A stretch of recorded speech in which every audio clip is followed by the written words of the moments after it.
Gametogenesis. Gametogenesis मुख्य रूप से दो पार्ट होते हैं। पहला है स्पर्मेटोजेनेसिस, दूसरा होता है ओजेनेसिस। यहाँ पर देखते हैं डायग्राम के माध्यम से। अब यहाँ पर स्पर्मेटोजेनेसिस के मुख्य रूप से दो पार्ट्स हैं। यहाँ पर देखिए, फॉर्मेशन ऑफ स्पर्मेटिड्स,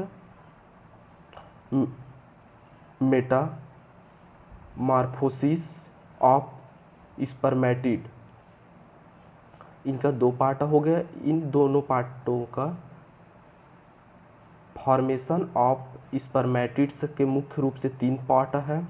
यहाँ पर देखते हैं चार्ट ऑफ गैमेटोजेनेसिस के आधार पर मल्टीप्लेक्शन phase, maturation phase, growth phase. सबसे फर्स्ट इनका पॉइंट है मल्टीप्लेक्शन फेज, दूसरा है ग्रोथ फेज, तीसरा है मैच्योरेशन फेज। यहाँ देखिए चार्ट के माध्यम से चार्ट ऑफ गैमेटोजेनेसिस। अब यहाँ देखते हैं ओजेनेसिस में, तो ओजेनेसिस का मुख्य रूप से तीन पार्ट बताए गए हैं। पहला बताया गया है प्रोलिफरेशन फेज, दूसरा पार्ट है इनका ग्रोथ फेज, तीसरा है मैच्योरेशन फेज। यहाँ पर ये गैमेटोजेनेसिस का हम डायग्राम के माध्यम से अध्ययन कर सकते हैं, ये चार्ट के माध्यम से। या आइए चार्ट के माध्यम से सबसे पहला पॉइंट है स्पर्मेटोजेनेसिस का अध्ययन करते हैं। आइए देखते हैं स्पर्मेटोजेनेसिस क्या है। यहाँ पर देखिए स्पर्मेटोजेनेसिस मुख्य रूप से दो पार्ट है इनका। सबसे पहला पार्ट है फॉर्मेशन ऑफ स्पर्मेटिड्स, दूसरा पार्ट है मेटामॉर्फोसिस ऑफ स्पर्मेटिड। अब यहाँ पर देखते हैं फॉर्मेशन ऑफ स्पर्मेटिड्स, यहाँ पर है मल्टीप्लेक्शन फेज पहला, दूसरा है ग्रोथ फेज, तीसरा है मैच्योरेशन फेज। यहाँ पर देखते हैं गैमेटोजेनेसिस। गैमेटोजेनेसिस का डेफिनेशन, स्पर्मेटोजेनेसिस। सबसे पहले हम यह देखते हैं कि गैमेटोजेनेसिस के बारे में। यहाँ पर देखिए गोनेड, टेस्टिस एंड ओवरी में गैमिट्स के निर्माण को गैमेटोजेनेसिस कहते हैं। गैमिट्स का निर्माण गोनेड की सेक्स सेल्स में मियोसिस डिवीजन के द्वारा होता है, जिसे स्पर्मेटोजेनेसिस कहते हैं। यहाँ देखते हैं टेस्टिस।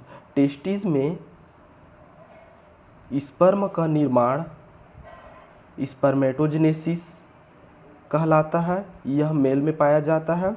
और यहाँ देखते हैं ओवरी, ओवरी का निर्माण ही ओजेनेसिस कहलाता है। देखिए इनके माध्यम से हम स्पर्मेटोजेनेसिस और ओजेनेसिस का डेफिनेशन दे सकते हैं इनके आधार पर। अब इसके आधार पर मैं आप लोग को डायग्राम के माध्यम से समझा रहा हूँ।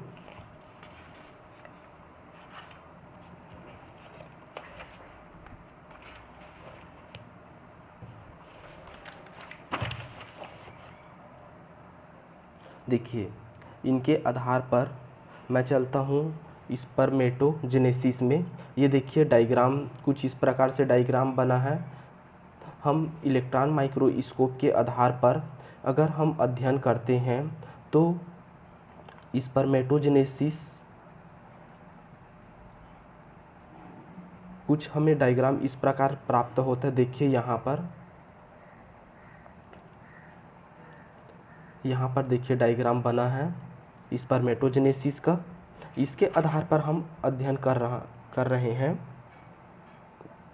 सबसे पहला पॉइंट है formation of spermatid. Formation of spermatid, इसमें हम सर्वप्रथम आदि एवं प्राथमिक जनन कोशिकाओं अर्धसूत्री विभाजन द्वारा अगुणित कोशिकाएं बनाती है, जिन्हें स्पर्मेटिड कहते हैं। यह क्रिया मुख्य रूप से तीन चरणों में पाई जाती है।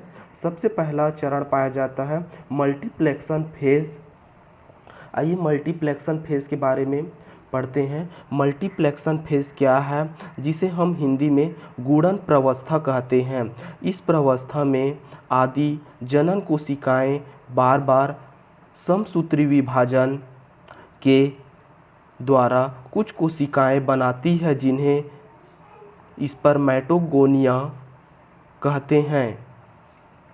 स्पर्मेटोगोनिया कहते हैं। यहाँ पर हम डायग्राम के माध्यम से देखते हैं। यहाँ पर सेकेंडरी स्पर्मेटोसाइट स्पर्मेटोजोआ और प्राइमरी स्पर्मेटोसाइट है। और यहाँ पर देखिए ये जो सेल्स के रूप में है वो स्पर्मेटोगोनिया, और ये देखिए यहाँ पर सेल जो यहाँ पर जो टिश्यू है ये कनेक्टिविटी टिश्यू है जो क्रिया के रूप यहाँ पर क्रिया कर रहे हैं। इस प्रकार से हमें डायग्राम के माध्यम से ज्ञान हो रहा है।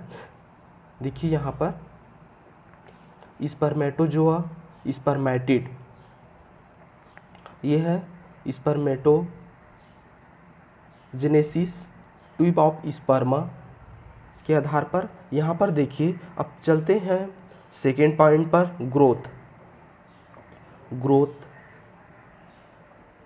ग्रोथ अवस्था पर मल्टीप्लेक्सन फेज। देखिए यहाँ पर मैं डायग्राम बनाया हूँ। मल्टीप्लेक्सन फेज हो गया, ग्रोथ फेज हो गया और मैच्यूरेशन फेज। मुख्य रूप से 3 फेज यहाँ पर दिए गए हैं। अब यहाँ पर देखता हूँ कि primary germ cell with diploid chromosomes, यहाँ पर क्रोमोसोम्स हैं और इनके बाद देखिए 2x 2x 2x जिनका द्विगुणन हो रहा है 2x 2x, ये स्पर्मेटोगोनिया। इनके बाद देखिए यह 2x प्राइमरी स्पर्मेटोसाइट। इनके बाद ये है फर्स्ट मैच्यूरेशन डिवीजन, यह है सेकेंडरी स्पर्मेटोसाइट हॉप्लॉयड। इनके बाद है सेकेंडरी मैच्यूरेशन डिवीजन। इनके बाद यह है स्पर्मेटिड। इनके बाद यह है स्पर्मेटोसिस। और इनके आधार पर देखिए यहाँ पर स्पर्म हमें याद होता है कि स्पर्म का किस प्रकार क्रियाओं का रूप है। यह है figure of spermatogenesis different condition, ये इसके आधार पर है। मैं आपको फर्स्ट पॉइंट बताया था मल्टीप्लेक्सन फेज, जिसमें हमें प्राप्त हुआ था स्पर्मेटोगोनिया प्राप्त हुआ था। अब इसके आधार पर ग्रोथ फेज में चलते हैं। इस प्रवस्था में स्पर्मेटोगोनिया भोज्य पदार्थों को एकत्रित करके आकार में बड़ी हो जाती है। अब इन्हें प्राइमरी स्पर्मेटोसाइट कहते हैं, प्राइमरी स्पर्मेटोसाइट कहते हैं। इसके बाद तीसरा प्रवस्था होता है मैच्यूरेशन फेज का। इस प्रवस्था में प्राथमिक स्पर्मेटोसाइट 2 बार विभाजित होता है। प्रथम विभाजन अर्धसूत्री विभाजन होता है, जिससे 2 अगुणित कोशिकाएं बनती है जिन्हें हम द्वितीय स्पर्मेटोसाइट कहते हैं। कुछ समय बाद इनमें द्वितीय मैच्यूरेशन डिवीजन होता है, जिसके बाद बनी कोशिकाओं को स्पर्मेटिड कहते हैं। इस प्रकार मैच्यूरेशन फेज को पूर्ण होने तक एक आदि जनन कोशिका से 4 अगुणित स्पर्मेटिड बनता है।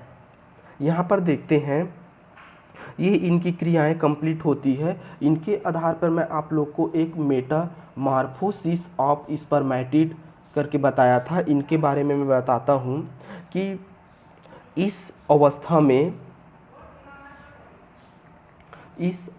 में गोलाकार स्पर्मेटिड कुछ अचानक अवस्था में हुए परिवर्तनों के फलस्वरूप पूर्ण विकास चल स्पर्म में परिवर्तित हो जाता है। इस अवस्था में स्पर्मेटिड लंबाई में बढ़ता है और इसका सेंट्रोसोम 2 सेंट्रिओल्स में बढ़ जाता है, जिसमें से एक केंद्रक से थोड़ा दूर चला जाता है। पहले और समीक्ष तथा दूसरे दूरस्थ स्तंभ कहते हैं। और स्पर्म में कास्भिक के विकास के लिए अक्षतंतु निकलते हैं और स्पर्म में कास्भिक अर्थात टेल का निर्माण होता है। स्पर्मेटिड के सभी माइटोकॉन्ड्रिया दूरस्थ सेंट्रिओल के चारों तरफ सेमीकित होकर अक्षीय तंतुओं पर एक आवरण बनाती है जो शुक्राणुओं को ऊर्जा देती है। इसे हिंदी में बोला जाता है स्पर्मेटिड का कार्यांतरण। देखिए, इस आवरण में स्पर्मेटिड का ग्लाजिकाय केंद्रक के अग्रभाग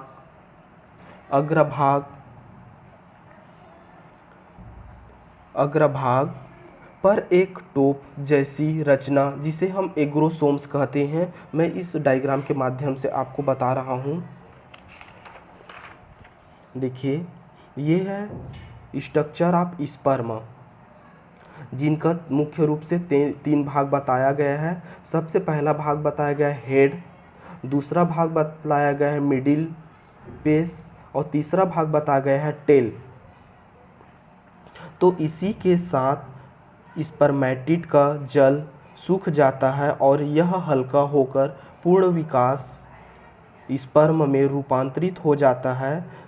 स्तनियों और स्तनधारियों के परिपक्व स्पर्म शुक्राणु जनन नलिका को सरटोली कोशिकाओं में धंसे रहते हैं और उसी से पोषण प्राप्त करते हैं। देखिए, यहाँ पर स्पर्म का डायग्राम इनका इस प्रकार है। यहाँ पर देखते हैं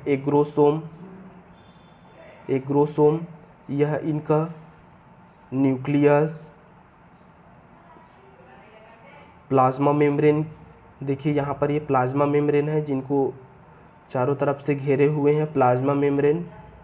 प्रोएक्सिमल सेंट्रिओल, माइटोकॉन्ड्रियल स्पिरल, अक्ष filament ring, centriole trick fibre.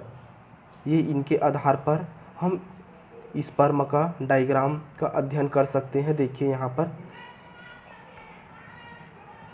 इनके आधार पे अध्ययन कर सकते हैं। यहाँ पर देखिए, इसी के माध्यम से आपको मैं बता रहा हूँ ओजनेसिस